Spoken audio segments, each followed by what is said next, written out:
Hayibo, usothi ubanjwa yini ungeze Road Care Productions? Ubona imkhuba, uhlale phansi, unethezeke, ubone zonke imanga zala emhlabeni nabelaphi bendabuko. Press subscribe, uhlale phansi. Press subscribe, uhlale phansi. Unjalo madoda. Abantu basemsebenzini ungena lapho ma 2 3 4 5 basa abantu yoko nazo inyanga azize sizoyikhemela lento esiyiphethe ngoba ikhona into esiyiphethe esifuna kuniphaza esifuna kunipha yona unondela mzimba ke kade agula namanje usagula kaphili kahle kepha nakhona indaba engifuna ukunitshela yona njengoba le ndoda engihleli nayo la izothanda ukukhuluma nami. Nayizwela ke bafuthi lapha emakhaya. Kodwa okukhulu okuzayo kodwa sazokunisibona nje nesibona. Sazosibona nje nosibona kakhulu. Amadoda awahamba ayovunula nenyanga ihambe ziyovunula sekonakele. Uma uthi uyawazi umuthi hamba uyongena ehlathini uphathe sagila nepiki uyomba umuthi uma ungakwazi kumba sizokufundisa kephana ungathi inyanga ungawazi umuthi ehlathini kephana kusho umnondela mzimba ukadla abathuthe bathakatha umthakatho inja kimi nami nginje ezulwini esikhona ngiphethe umfoko kaMsuthu mfowethu bathathe sizozwa ngabo abafisa ukubuza bese bayakhuluma kuthi namhlanje siphethe ini sikhuluma silapha sizolungisa imizi yobaba imizi yomkhulu sithi ke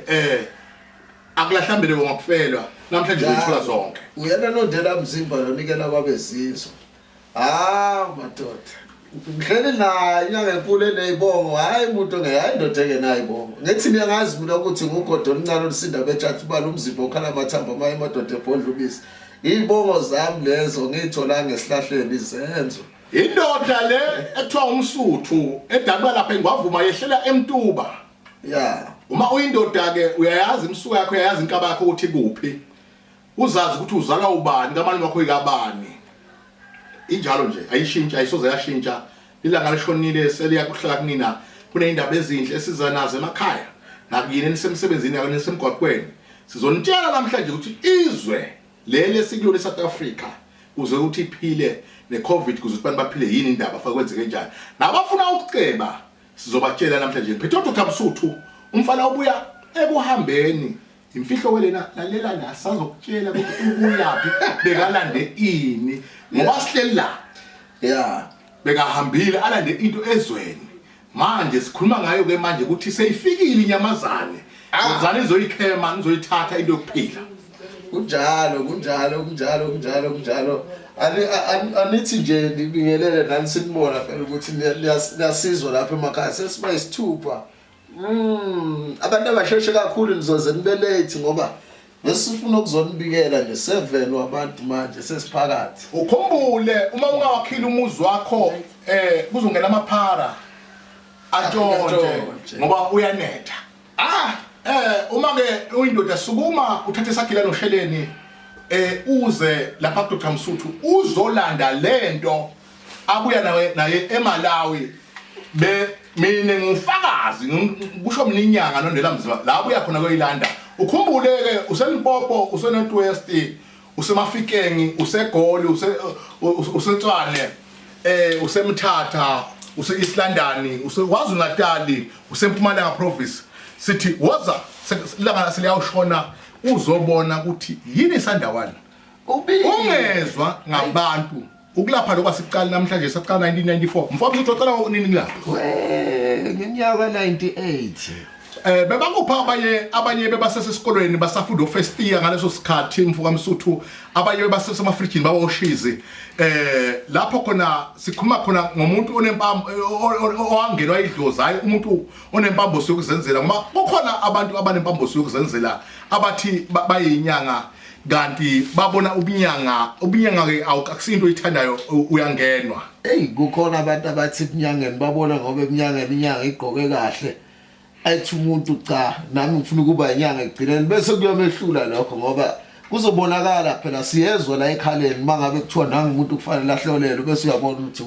maye nawe ke ungabuza ofisa ukubuza ukuthi ufuna sikusize ngani awuthola umsebenzi uzowuthola ibhizinisi lahambi kahle lizohamba kahle ngiyakubona lawo lapho Zamoshandu uzikhokhala amathambo siyawemukela ngitheni ngihlele no Dr Nondela Mzimba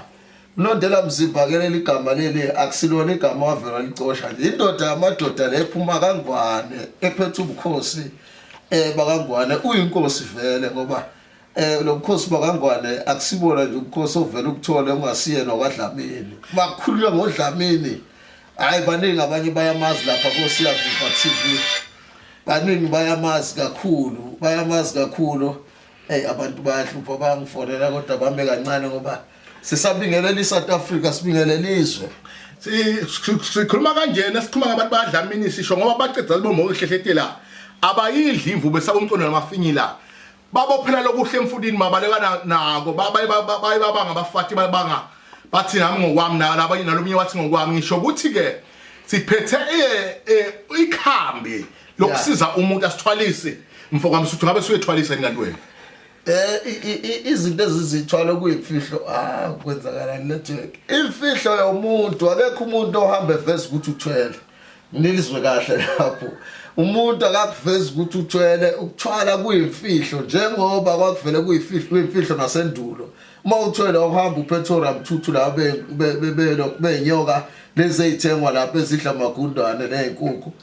lapha emakhaya niqaphele bafuthu ayikho into kuthiwa amagundane emali igundwana nomtshela lothi unamagundane emali uthi uyele igundwane elikhulu siyababona ke bagcwele nakhona la ku Facebook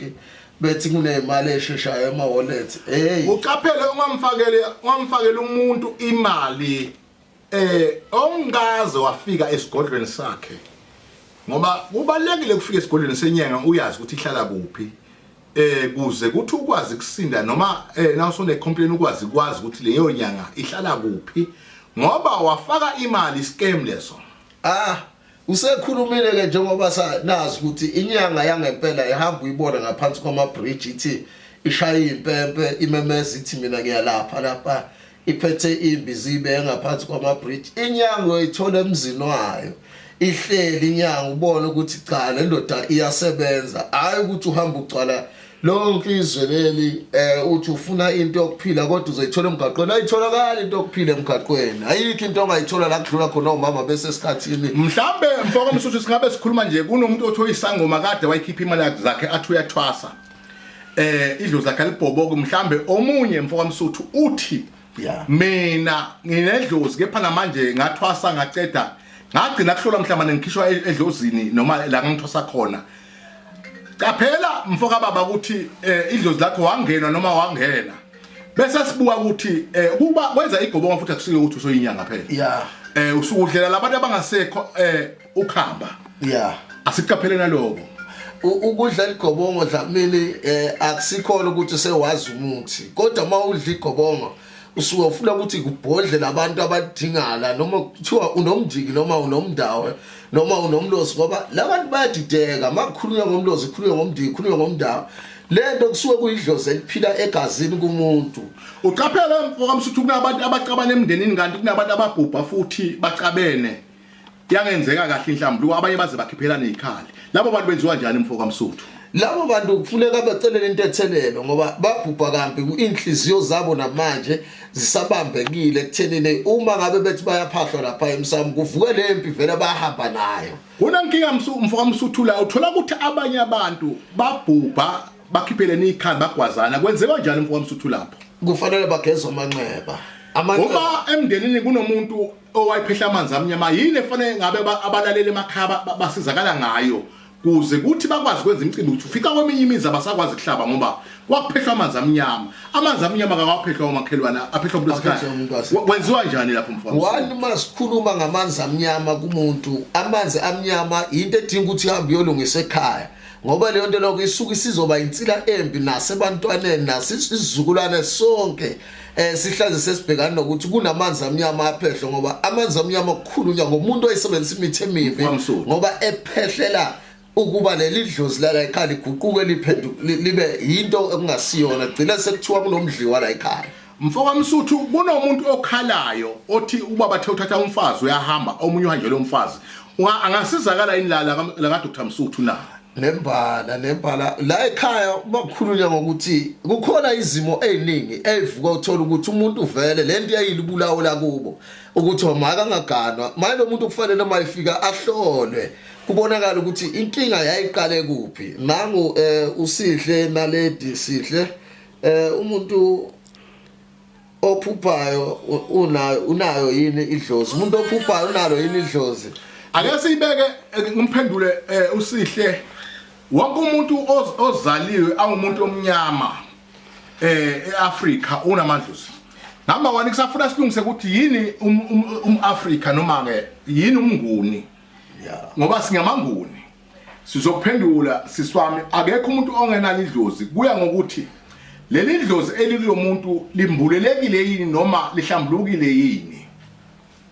ngithemba ukuthi kuzwakale kahle lapho ngoba esebekile Nondela Mzimba uthi uthusisi yena mina ngiphupha izinto ezenzakayo kufanele wenze ukuphupha izinto ezenzekayo uma idlozi lakho likwembethe ngale ndlela yokuthi wena ngoba emndenini wakini ningamiswa nibo 5 kodwa uthola ukuthi umuntu ombulelwayo uyedwa ngenxa yokuthi uyabonakala ukuthi uyena umuntu onakekela ini ikhanda mfaka Msuthu kade uhambile mkhulu usemazweni ngabe uyazakha yini igubhu na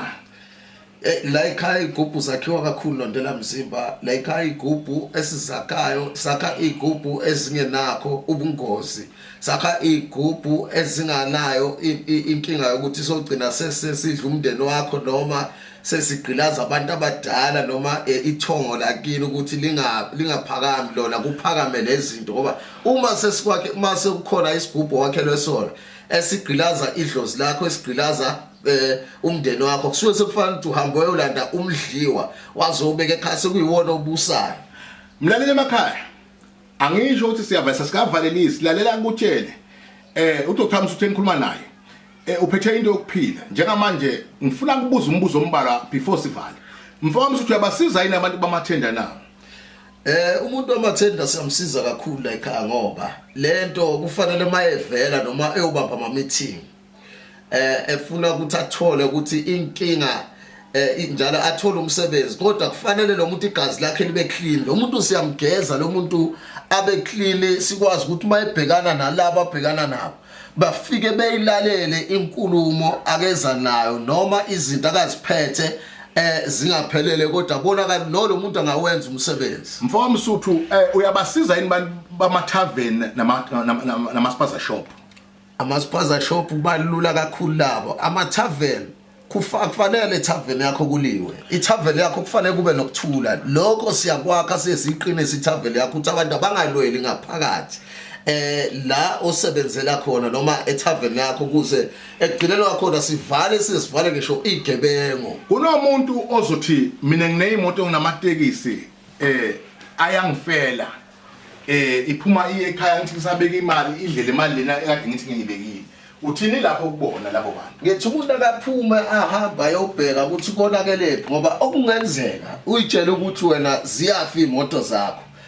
imali iyafika kodwa awuyibona wathuthuka amateksi akho hamba uyobheka mawuqeda ukubheka uhambe ubuye uthole into yokuphila la ekhaya okuyiyona into ezohlala njalo ikhuphula ibusiness lakho libe semgangathweni ophezulu mlalele emakhaya ngishilo ngathi angesikhiphe zonke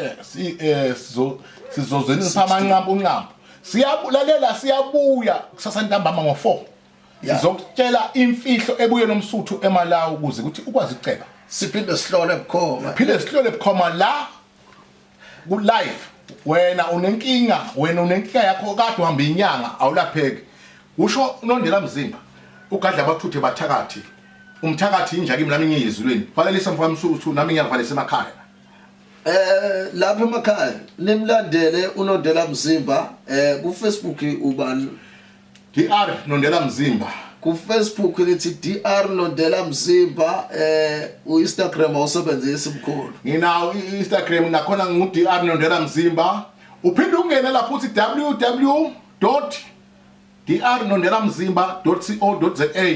ube soyangifonela uthi 06121 34318 uzongithola lapho uDr Nondela Mzimba lo besikhuluma naye njengamanje lapho ekhaya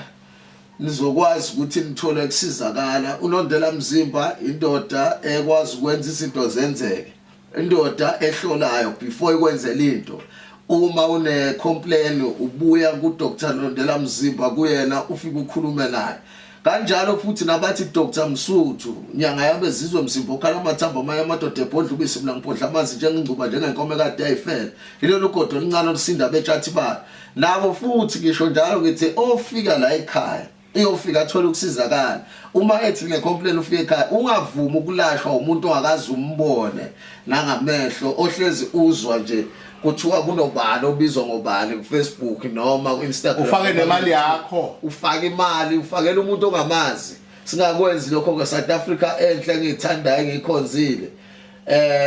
Ake siphinde sihlangane nawo lesihlanu futhi asiyekile ukuhlola.